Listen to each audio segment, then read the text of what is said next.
এবার বিপাকে অভিনেতা বিশ্বনাথ বসু। বাংলা বিনোদন এবং টেলিপর্দার কৌতুক অভিনেতা হিসেবে তার বেশ খ্যাতি, কিন্তু কী অপরাধে জনরোষের শিকার হচ্ছেন বিশ্বনাথ। প্রথমে তার গাড়ি ভাঙচুর চলে, তারপরে তার দেহরক্ষী এবং তার উপরে চড়াও হয় জনতা। কিন্তু ঘটনাটা কি হয়েছে?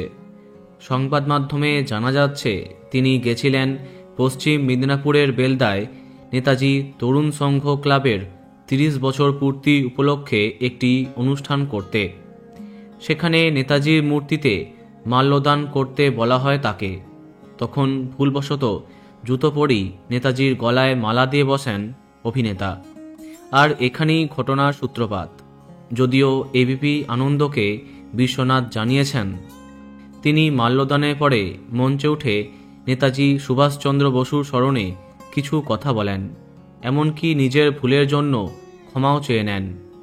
এরপরে সেখানে প্রায় 1-1.5 ঘন্টা অনুষ্ঠান করেন। সব কিছু ঠিকঠাকই ছিল।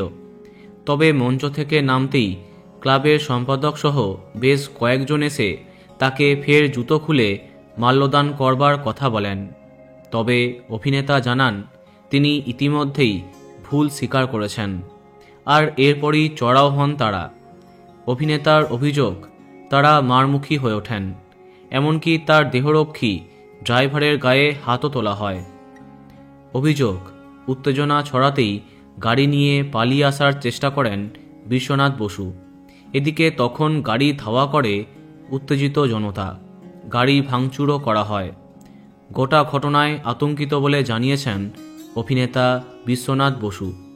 এদিকে ক্লাবের সম্পাদক পল্লব মাইতির দাবি, বিশ্বনাথ বসু নিজেই বলেছিলেন অনুষ্ঠান শেষে তিনি জুতো খুলে ফের নেতাজির মূর্তিতে মাল্যদান করবেন, তবে তিনি করেননি, তাই জনতা ক্ষেপে যায়।